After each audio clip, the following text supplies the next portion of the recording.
here, pass me a beer, and I'ma keep playing this music that you hear. And if you know the song, then come and sing along with me. Walking with the beach to my left, seat to my right, and I'ma get faded at the tiki bar tonight.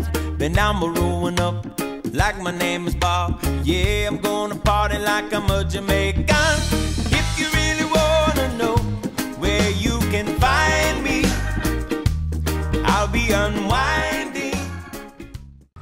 Hi guys, it's Erica, coming to you today from the pool where I came to work on my continued improving sanity. A few little things I wanted to touch on today. Number one, my mom texted me twice this morning and told me to get up and get ready for the meeting. And I ignored her, and she called, and so I answered. I didn't actually ignore her at first. I didn't hear the text go off. By the time I saw them, I didn't call her back right away, and a couple of minutes later she called me and asked me if I was getting up and getting dressed to go to the meeting, and I said, no, Mom. And so she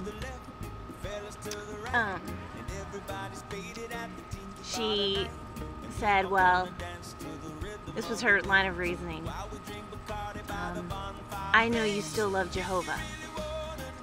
Yes, Mom.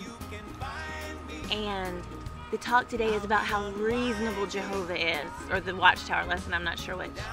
Okay, Mom, I never doubted any of that, but I'm not going. She's like, well, then just do this for me. Dial in and listen. And I said, no, Mom, I'm not. I don't want to dial in and listen. It upsets me. I don't want to. So, sorry, I'm trying to get a session. So, she said, okay, do you still want to come over for dinner tonight? I said, if you still want me to. She said, yeah. I said, okay, great. So, yeah, I'm doing that later tonight. I want over to have dinner with her. So, that was this morning. Then, I was talking with a friend the other day, Alan Williams, for those of you who know him, and he really helped me understand the illustration of the Prodigal Son. Two major points I got out of it. Number one, when the son was yet far off, you know, the Prodigal Son went off and did all this crazy stuff, bad stuff, and he came back and he just wanted to be a hired laborer in his father's fields. That's all he was asking for. And his father's, when he was still far away, father hadn't even spoken to him, didn't know what his frame of mind was really or anything. Ran. As Alan put it, the old guy ran to his son, fell on his neck and tenderly kissed him. He didn't, as Alan said, he didn't size him up. He didn't think, I wonder how remorseful he is. I wonder if he's sorry enough. I wonder what his attitude is. He didn't do that. He just ran right to him.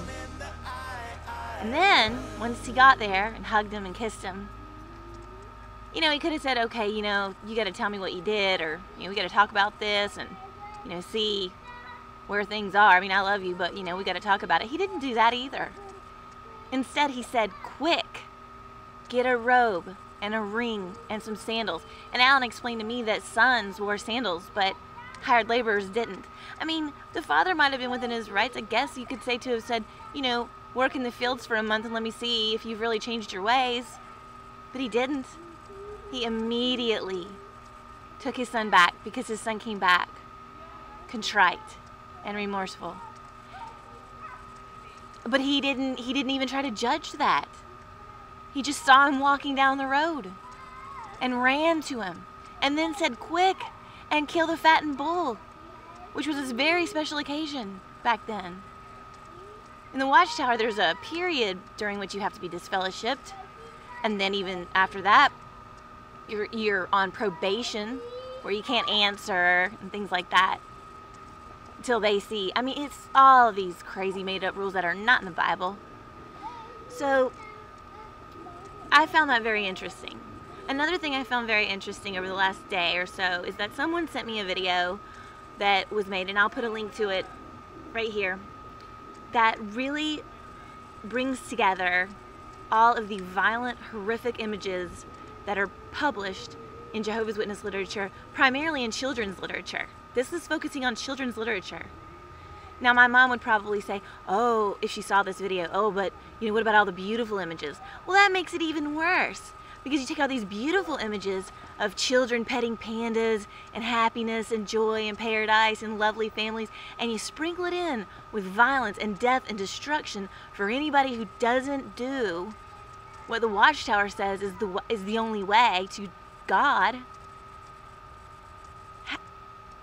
So they polarize the situation so that you're either in paradise petting pandas, or bombs and natural disasters are killing you. Things are falling on you. People are screaming and running. I remember those pictures. You know, when Lot's wife turned into a pillar of salt and they put a picture of it, it scared me to death. When the worst one was the flood, when there's a woman on top of a mountain holding her screaming baby and the floodwaters are almost up and another woman is crawling up the rock trying to survive. It's so terrifying. Cain has blood gushing out of his head. And what was even more disturbing is that the newer pictures, the ones I was less familiar with because I don't have kids, so I don't read all the new kids publications, those were even more realistic. They were like photographs of real people running and screaming for their lives with huge bombs chasing them, or something falling out of the sky, things crumbling. It was like horrible. And these pictures are all put together, and at the end the video says, "Stop the legacy of fear." And it's true. It is a legacy of fear. So that was very eye-opening to me, because I knew all those pictures were there and I had seen them all, but to see them all in one place at one time honestly made me feel less crazy. Because sometimes I do wonder, did I just imagine all this horror? No, I didn't. It's right there in the Watchtower publications, plain as day for anybody to see. And this person was just good enough to put them all together so we could see them, a lot of them. And it's not all of them, but it's a lot of them in one place.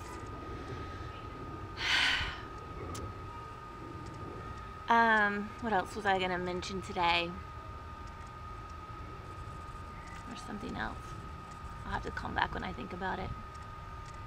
I'll be right back.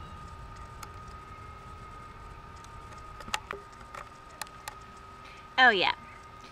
The other thing is that someone posted this really stupid comment on one of my videos that says, it's a video where I had this stupid tinsel in my hair, and this person goes, "Honey, if you ain't a Jehovah's Witness, it's because Jehovah don't want you because you look like the devil." Really?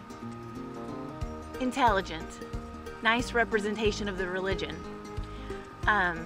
Jehovah don't want you because I had tinsel in my hair and that made me look like the devil. Apparently the devil wears tinsel in his hair. Who knew? She must, you know, have some inside information on how the devil wears his hair. It was so stupid, and I made a smart-ass comment back. I usually never do that. I usually just ignore those, but that was so ridiculous.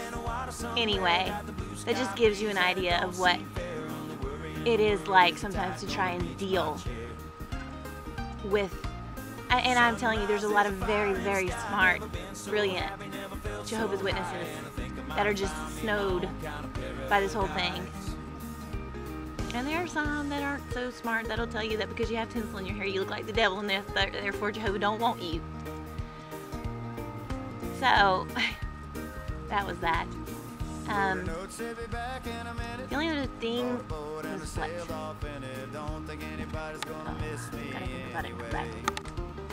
Oh yeah, the only other thing is I wanted to share some music that a friend shared with me.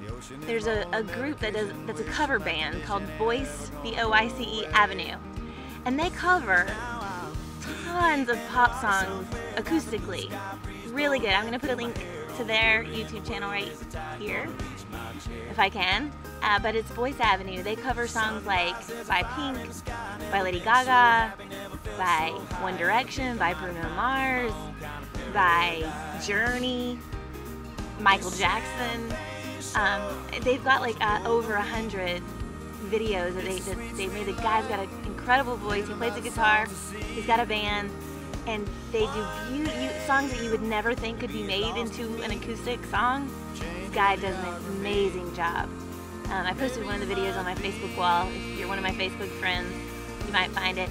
But I'll also put a link here. I just wanted to share. It cheered me up. You can, set the player on YouTube, and it'll just scroll through the songs and play them. And they're all, if you listen to pop music, they're all things that you've heard on the radio, but in a really cool acoustic version. So I wanted to share something happy and say that I'm still doing great.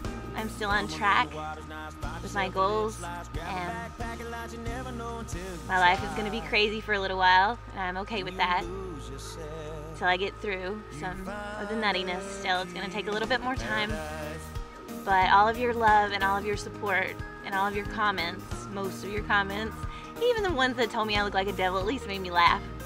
So I really do appreciate the continued love and concern for me.